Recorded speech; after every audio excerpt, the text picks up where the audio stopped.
Chris from LJ's Card Shop, back with another episode of Man with the Mike podcast. And I am all hopped up on 4 shots of espresso this morning, thanks to the homies Bradshaw Graphics and Blake Bishop. But I want to get right into it today. Not even going to touch Wander Franco, what's going on, but we'll touch on prospecting. So I'm not sure what's going to happen, but has there ever been a fall from grace as big as what Wander is possibly facing? I don't know. Maybe John Rocker, but he never had the sustainability, the money, the investments people have made into Wander Franco. I mean, he was the can't miss guy.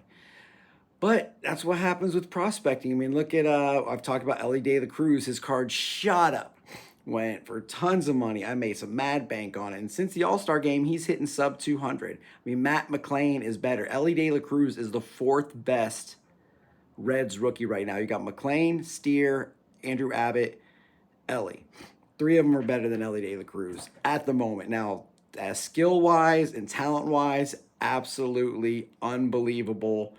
Ellie is way head and shoulders above everybody, but he's just not putting it together right now. Like, he is just not, doesn't seem like he's a smart player. He's just trying to do too much. He's just got to get it together, and hopefully he does. But as far as prospecting, I remember when I started here, they were debating whether to buy a 52 Mantle or a Jason Dominguez. Now, a couple of guys are going back and forth on, oh, hey, Dominguez could be worth this, could be worth that. It's like, but you got a 52 Mantle. Like, they're not making more of them. They're not making more Mickey Mantle cards. They're making more Jason Dominguez cards. He doesn't even have a rookie card yet. He's got Bowman cards, Bowman first, autos, mojos, numbered cards, whatever. But they're not making more 52 Mantles. They might make an insert in a Topps that's going to be worth like $2. But you take that 52 Mantle every day of the week, like, Mantle's not tearing an ACL. Mantle's not going on the DL with a rib strain. He's not, getting hit in the hand and breaking his hand and having to miss half a season. He's not just can't get it together and not playing. I mean, look at some of these top prospects that just don't pan out. And baseball, unlike other sports, the vintage is high. Like, look at vintage basketball. Unless your name is Jordan or Kobe, I mean, like, like the 50s and 60s, you got your Walton, your Chamberlains and stuff, and worth some money. But football, John Elway's not worth anything. Terry Bradshaw's not worth anything. Joe Namath's not worth anything. When I say not worth anything, I'm comparing to, the Mantle, the Maris, the Fergie Jenkins, the Rod Carews, the, Hall of Fame guys, the Babe Ruths. So you could argue that, like, Tom Brady is the only, guy with sustainability that's no longer in the league. Like, who do you want right now? In football, you want Joe Burrow, you want Patrick Mahomes, you want Justin Fields, you want Trevor Lawrence, you want CJ Stroud, you want Bryce Young. You want the hot, young quarterback, the ultra modern. In baseball, you either want the prospect or the vintage. And at the moment, I'm going with the vintage. At the moment, I'm going with Pokemon because Charizard's not going on the DL either. I mean, Eevee and Pikachu, they're not getting traded to the Jets. So that's just where I'm at with that. Prospecting versus already established versus vintage versus modern versus ultra modern. You know what? If you're in it for the investment, do your research. If you're in it for collecting, collect what you like. My daughter likes Jesse Winker, and man, my boss got her a sweet Jesse Winker card. My son loves Cooper Kupp. I love the Reds, and I collect Cody Bellinger. And Cody Bellinger is the hottest thing in baseball, not named Bobby Witt Jr. right now. And so, you know what? His cards went way down from what I bought. But you know what? At the end of the day, I still had some cards that I really, really liked. So happy with that. So also, NFL season's coming up. Got my Broncos on today. Going with my buddy TJ to the Colts preseason game on Sunday.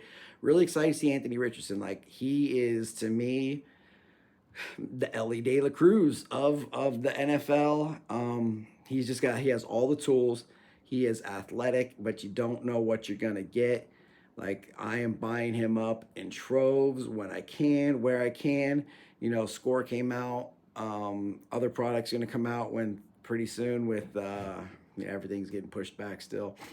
But with the pro unis on it, so right now the college, the collegiate, people dig that. Like I dig cards with Notre Dame game worn jerseys. I know some of my buddies like University of Florida. They dig it with the University of Florida game worn jerseys.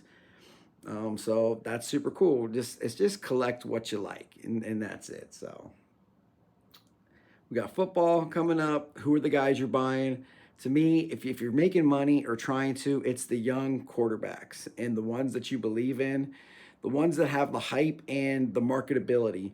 To me, like Jalen Hurts is great, but he doesn't have that marketability. Justin Herbert is great, but he plays in Los Angeles, but he's the pretty boy, but he doesn't talk to the media. He's not out there. He's not, talking every single day. Mahomes is on all of the commercials. Joe Burrow, he's Joey B from Ohio. I live in Ohio, so maybe I see it more, but he is very collectible. I see CJ Stroud being very collectible. Trevor Lawrence was, the next generation. He's very collectible. Justin Fields is very collectible. Is Brock Purdy really collectible? I mean, are people really believing him? Are they going back to Trey Lance? Like, what's going to happen with Trey Lance? Like, look at Jimmy G. You know who you should buy? Vegas Dave had it with Derek Carr. Derek Carr could put together an MVP season down in New Orleans. Like, he's got the tools and a very, very, very weak division. So what happens when people get traded like Aaron Rodgers to the Jets? What happens to Garrett Wilson cards? Or, Dalvin Cook's there now. What happens to Breece Hall cards? What happens to Aaron Rodgers cards? That's just, part of the game you play is, hey, you knew Rodgers was probably going to move. Like, look at Russell Wilson. Had he not been awful last year, his cards would have went up. So they're dipped right now. I'm buying them because I'm a Bronco fan, and I think they're going to do well. So, hey, I'm going to buy Russell Wilson cards to sell to go fund my PC because I don't want a PC Russell Wilson. I want a PC Patrick Surtain. I want a PC Jerry Jeudy. I want a PC Cortland Sutton and Javonte Williams. So I can buy some Russell Wilson. If I can make some money off of it, great. Then I can go put it right back into Jerry Jeudy and Javonte Williams. But then you've got guys who literally can't get out of their own way. I'm talking about not just football or baseball, but look at the Atlanta Braves. Like, they have 19 superstars on that team. And the only person's cards who are selling great are Ronald Acuna. Like, Matt Olson's now leading the league. Last I checked, maybe wrong as of this podcast, leading the league in home runs. Like, they might have, 5 guys with 30 dingers this year? Like Austin Riley, Ozzie Albies. I can't remember everybody, but Acuna's like the only one. It's like out in Los Angeles, like the Dodgers.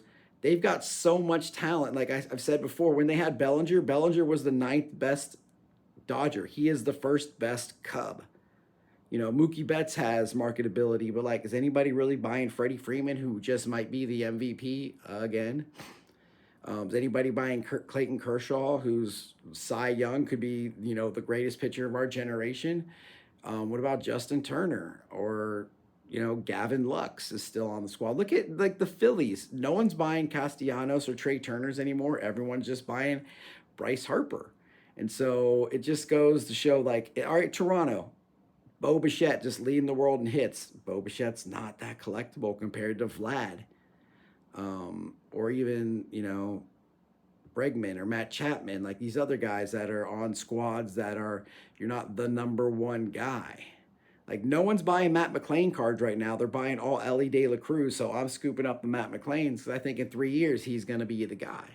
So you got to look into also the marketability of players and what their future looks like in 2 years if you're looking to invest and or make money off of it, which I guess in some cases all of us really are, because hey, I bought this card for $20, it's now worth $200. I can go sell that and buy $200 worth of my card for my PC, or I can go spend $200 on half a car payment or whatever. So You know, in a way, collectors are flippers, flippers are collectors, collectors are investors. Like, it's all just one circle. So whatever you classify yourself as, whatever. Just as long as you collect what you like and you enjoy it. If you come to the point where you don't enjoy it anymore, then what are you doing? All right, that's all I got for today. This is Friday because I was on vacation. If you can see, I'm super tan. Went to Aruba with the fam. Next Monday, we've got a golf outing, so I'll post the next man with a mic on Tuesday. That'll probably be the end of season 1. We'll start season 2 back up in September or October.